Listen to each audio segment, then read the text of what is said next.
La première tâche du nouveau conseil municipal est d'élire le maire.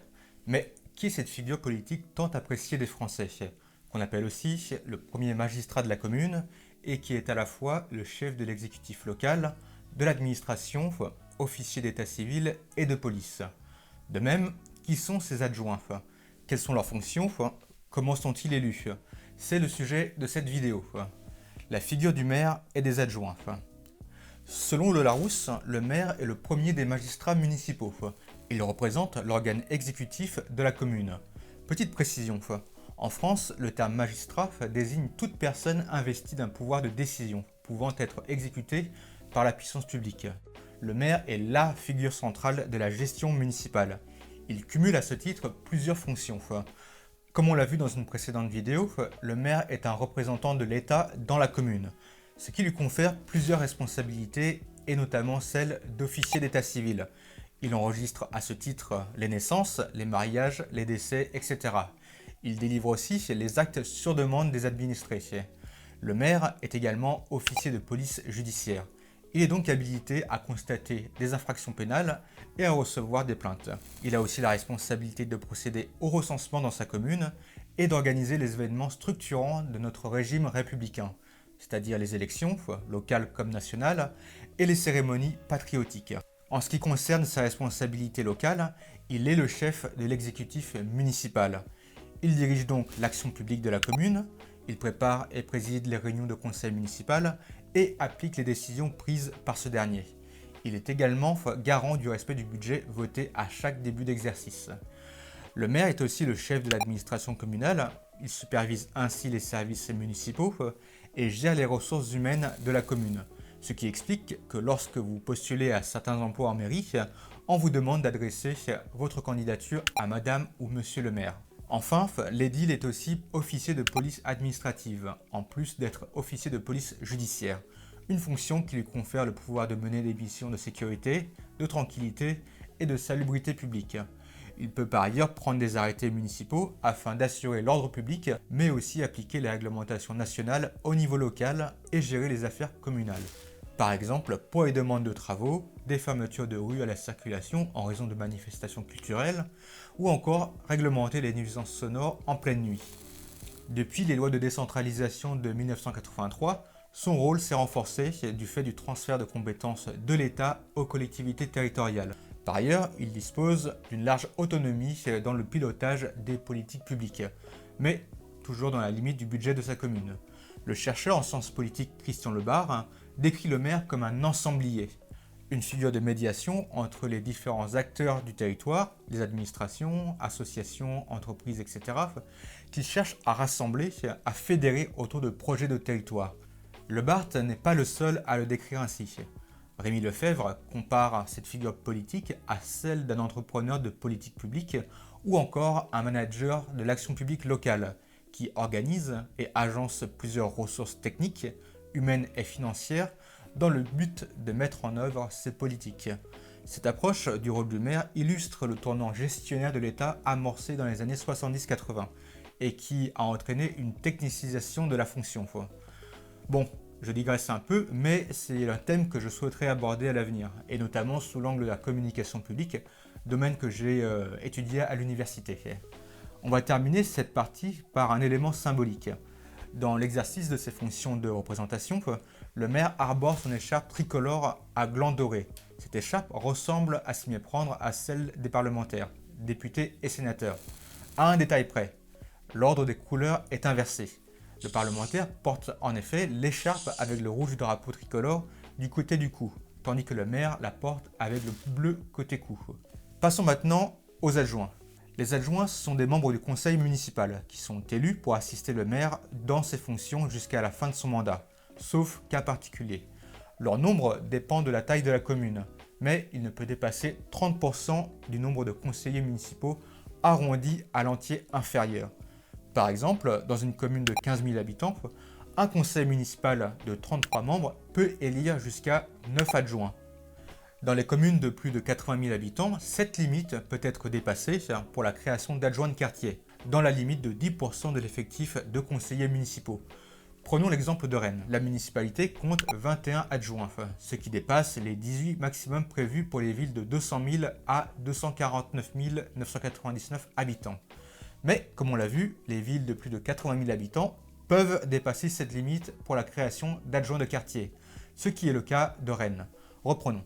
Le conseil municipal compte 61 membres, ce qui lui permet d'élire jusqu'à 18 adjoints, auxquels on ajoute les 3 adjoints de quartier, soit moins de 10% de l'effectif légal.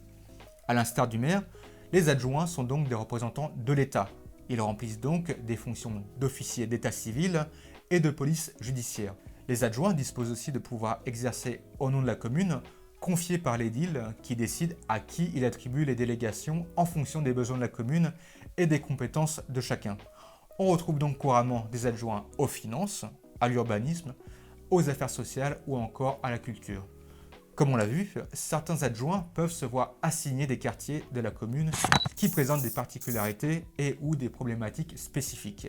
Les délégations peuvent être retirées à tout moment par le maire. En plus de l'attribution de compétences, il peut aussi déléguer par arrêté une partie de ses fonctions à un ou plusieurs adjoints ou des conseillers municipaux, ce qui permet à ces derniers de délivrer des autorisations d'urbanisme, par exemple des permis de construire, de gérer certains services municipaux, la culture, le sport, ou encore d'organiser des événements. Parmi les adjoints, il y en a un qui se distingue, le premier adjoint. Ce dernier est le premier collaborateur et soutien du maire, et souvent le fidèle parmi les fidèles. Il occupe la première place du tableau du conseil et se voit attribuer des domaines d'intervention assez techniques, comme les finances, l'urbanisme ou encore les affaires générales. En cas d'absence du maire, le premier adjoint assure généralement la continuité de l'administration communale en le remplaçant dans la plupart de ses fonctions. Venons-en aux modalités d'élection du maire et de ses adjoints. Pour être élu maire, il faut remplir plusieurs conditions. Être élu conseiller ou conseillère municipale, avoir au moins 18 ans et être de nationalité française. N'importe quel élu peut devenir maire, même s'il ne s'est pas porté candidat. C'est ce qui s'est passé dans une commune dans les Ardennes en 2014. François Tortuyot, l'ancien maire de Mouron, a décidé de passer la main et donc de ne pas se représenter en s'assurant qu'un élu lui succéderait. Mais ce dernier s'est désisté au dernier moment. Et personne n'a souhaité reprendre le flambeau. Lorsque le vote a eu lieu, François Tortuyot a été réélu maire contre son gré. Il a assuré son mandat jusqu'en 2020 et a trouvé son successeur. Dans les villes de plus de 1000 habitants, c'est généralement le candidat en première position de la liste qui a remporté l'élection qui est candidat pour assurer le mandat. Vous avez sûrement remarqué que lors des campagnes électorales, les listes mettent en avant une personne, le ou la candidate qui est appelée à devenir maire en cas de victoire. Sur le plan juridique, on vote donc pour une liste, mais dans les faits, les électeurs votent pour la personne qui l'incarne, ce qui contribue à la personnification de cette élection. Pour qu'un maire soit élu, le conseil municipal doit être au complet, c'est-à-dire qu'il doit y avoir autant d'élus que de sièges à pourvoir, sauf cas particulier. Pour élire le maire, les conseillers municipaux nouvellement élus sont convoqués par l'exécutif sortant 3 jours avant la réunion, par courrier papier ou électronique. Le délai débute le jour suivant la convocation. Conformément au Code général des collectivités territoriales, elle doit être publiée, affichée devant la mairie et mentionner explicitement l'élection du maire et des adjoints. Cette élection est l'unique point de la première réunion de conseil municipal. Celle-ci est présidée par le doyen du conseil, qui, après avoir annoncé le nouveau maire, cède sa place à celui-ci. La présence de tous les conseillers n'est pas obligatoire pour procéder à l'élection. Celle du futur maire non plus par ailleurs. Il faut juste que le quorum soit réuni, soit la majorité des élus. S'il a un empêchement, un élu peut donner procuration à un autre membre du conseil pour qu'il vote en son nom. Les élus absents ne sont pas comptabilisés dans le calcul du quorum, même s'ils ont donné leur procuration. En règle générale, l'élection est publique, mais il est possible qu'elle se déroule à huis clos. Pour cela, 3 conseillers au moins doivent en faire la demande. La décision est prise à la majorité absolue des conseillers présents ou représentés, sans débat préalable. Il convient néanmoins de justifier le huis clos par des raisons d'ordre public ou de sécurité. L'élection du maire s'effectue au scrutin uninominal secret à la majorité absolue du nombre de suffrages exprimés. Un candidat doit donc obtenir plus de la moitié des votes exprimés pour être élu dès le premier tour. Si après 2 tours, aucun candidat n'a obtenu la majorité absolue, un troisième tour est organisé à la majorité relative. Celui ou celle qui recueille le score le plus élevé remporte l'élection. En cas d'égalité entre plusieurs candidats, l'élection est tranchée au bénéfice de l'âge. Le plus âgé est élu maire. En règle générale, l'élection des adjoints suit l'élection du maire, après délibération sur leur nombre par le conseil municipal. Le nombre d'adjoints ne peut dépasser 30% du total des conseillers. C'est le maire nouvellement élu qui procède à leur élection. Dans les communes de moins de 1000 habitants, les adjoints sont élus parmi les membres du conseil municipal dans les mêmes conditions que le maire, c'est-à-dire qu'il n'y a pas d'obligation de déposer sa candidature. Les adjoints sont élus au scrutin uninominal à la majorité absolue avec vote à bulletin secret. Si après 2 tours, aucun candidat n'a obtenu la majorité absolue, un troisième tour est organisé à la majorité relative. Dans l'hypothèse d'égalité des voix, c'est le plus âgé qui remporte l'élection. Le rang des adjoints est déterminé par l'ordre dans lequel ils ont été élus. Le premier élu est donc tout en haut du tableau, le second en deuxième, etc. Dans les communes de plus de 1000 habitants, les adjoints sont élus parmi les membres du conseil municipal au scrutin de liste à la majorité absolue avec vote à bulletin secret. Les listes doivent respecter la parité avec alternance entre les femmes et les hommes. Elles sont déposées auprès du maire à chaque tour du scrutin. Leur composition peut donc être différente d'un tour à l'autre. Comme pour les villes de moins de 1000 habitants, si après 2 tours aucune liste n'a obtenu la majorité absolue, un troisième tour est organisé à la majorité relative. En cas d'égalité, la liste avec la moyenne d'âge la plus élevée remporte le scrutin. L'ordre de présentation des candidats sur la liste détermine le rang des adjoints sur le tableau. Notons qu'il est possible de déposer des listes incomplètes, c'est-à-dire qui ne comptent pas autant de candidats que de postes d'adjoints.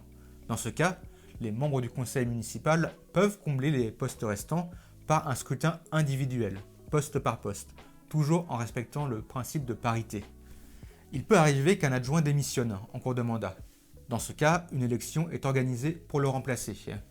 La personne candidate doit être du même genre que celle qu'elle remplace, pour respecter l'obligation de parité. En fonction de la décision du conseil, le nouvel adjoint occupera soit le même rang que celui qu'il remplace, soit la place en fin de tableau, chacun des adjoints passant au rang supérieur. Le conseil peut aussi décider de supprimer des postes d'adjoints. Lors d'un remplacement, le principe de parité alternative n'est plus obligatoire. Comme je vous le disais, il peut arriver qu'un conseiller municipal soit élu maire ou adjoint contre sa volonté. Que se passe-t-il si l'élu refuse ses nouvelles responsabilités? Dans ce cas, il faut procéder à une nouvelle élection immédiatement après le refus du mandat, dans les mêmes conditions. Il n'est pas nécessaire de déposer une démission. Deuxième cas de figure. L'élu peut aussi refuser son mandat après la première séance du conseil municipal, en déposant sa démission après la clôture de la séance du conseil auprès du préfet ou du sous-préfet. Dans ce cas, le conseil municipal doit de nouveau être convoqué pour procéder à une élection. L'élection du maire et des adjoints peut être contestée dans les mêmes conditions, avec les mêmes démarches et délais que pour les élections des conseillers municipaux, avec dépôt de recours auprès du tribunal administratif dans un délai de 5 jours et de 15 jours pour les préfets. Le recours n'entraîne cependant pas la suspension de l'élection. Le maire et les adjoints restent en fonction jusqu'à la fin de la procédure. Le maire et les adjoints entrent en fonction dès leur élection par le conseil municipal. Leur nomination est rendue publique par voie d'affichage dans les 24 heures et les résultats sont placés devant la mairie. Le maire et ses adjoints forment le cœur de l'administration municipale.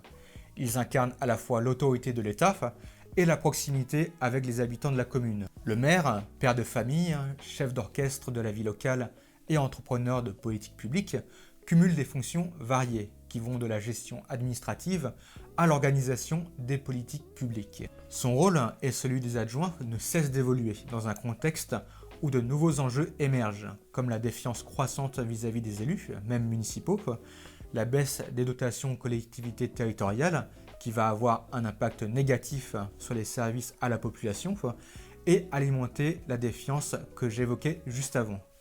Ce sont des sujets qu'on abordera dans de futures vidéos, mais pour le moment, on va essayer de finaliser cette série sur les élections municipales. En tout cas, moi j'espère que vous l'avez apprécié. Si c'est le cas, n'hésitez pas à la liker, à la partager et à vous abonner à la chaîne. Et moi je vous dis à bientôt pour la prochaine vidéo.